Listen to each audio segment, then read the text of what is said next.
Salut à tous, alors un petit anti-VE encore d'une marque connue, c'est Aston Martin cette fois. Alors il s'exprime donc sur les voitures électriques et autonomes et il les qualifie d'absurdes et de non-sens. Bon, alors voyons ce qui est mis dans cet article. Lors de l'événement Driving the Future, Andy Palmer, CEO d'Aston Martin Lagonda, a exprimé ses doutes concernant les véhicules autonomes et électriques. Absurde, non-sens, il n'y a pas avec le dos de la cuillère. De nombreux constructeurs ne semblent pas ravis des tendances actuelles de l'automobile.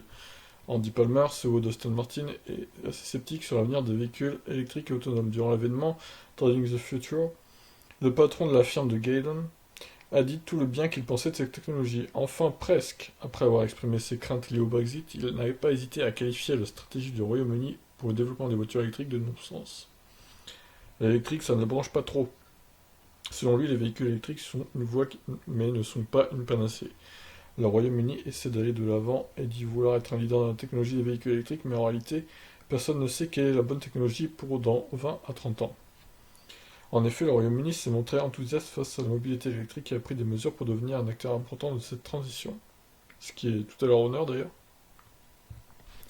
Dernièrement, le gouvernement britannique a d'ailleurs accordé un prêt de 500 millions de livres à Jaguar Land Rover pour financer une chaîne de production qui servira à assembler des véhicules électriques.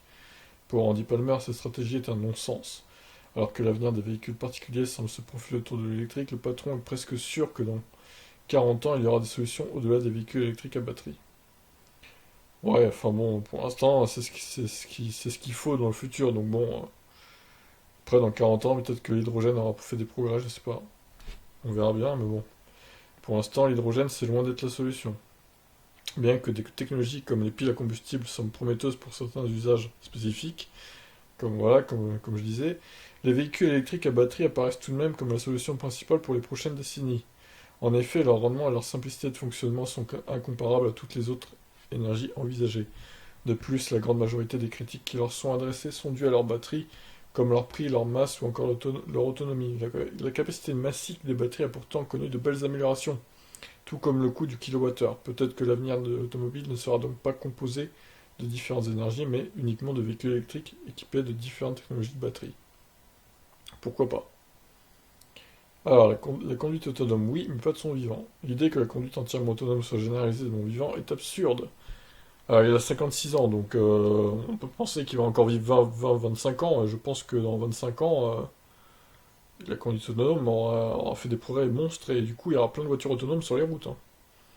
Effectivement, la conduite 100% autonome n'est pas encore d'actualité. Cependant, la technologie connaît des avancées rapides et ce n'est pas parce que Aston Martin et Honda ne sera pas en mesure de proposer un tel niveau d'autonomie que d'autres acteurs ne sont pas capables. Exactement. Alors disons, cette Aston Martin là, pour le coup, très bizarre, ça n'a rien à voir avec ce qu'ils font. Bon, c'est un concept hein, évidemment, mais bon, étonnant. Paradoxalement, Aston Martin souhaite donner un nouveau souffle à sa marque Lagonda via cette technologie afin de concurrencer Rolls-Royce et Bentley. Lors de la présentation de la Lagonda Vision Concept, électrique et autonome, Andy Palmer avait déclaré: il existe d'excellents produits sur le marché des voitures de luxe aujourd'hui, mais ils sont attachés par leur marque à une conception traditionnelle du design. Il a ensuite ajouté que la Lagonda sera résolument stratégique dans son approche de la technologie, l'utilisant comme un moyen d'atteindre son objectif de créer les premières voitures de luxe ultra modernes du monde. Ok, bon ben voilà. Encore un patron un peu anti-VE, je suis pas sûr que lui non plus fasse long feu chez Aston Martin. Parce que bon, on sait quand même l'avenir, hein, quoi qu'ils se disent, tous ces mecs, bon, ils ont beau être anti-véhicules électriques et très à fond sur les voitures thermiques, c'est pas l'avenir, hein. Les voitures thermiques, c'est le passé, j'ai envie de dire, donc il faudra peut-être qu'ils se mettent à la page, quoi, et qu'ils ouvrent un peu leur esprit, si on peut dire.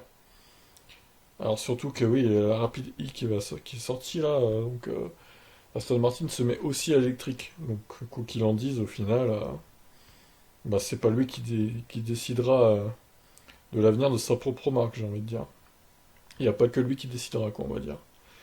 Allez, sur ce, je vous laisse. N'hésitez pas à agir. Ciao.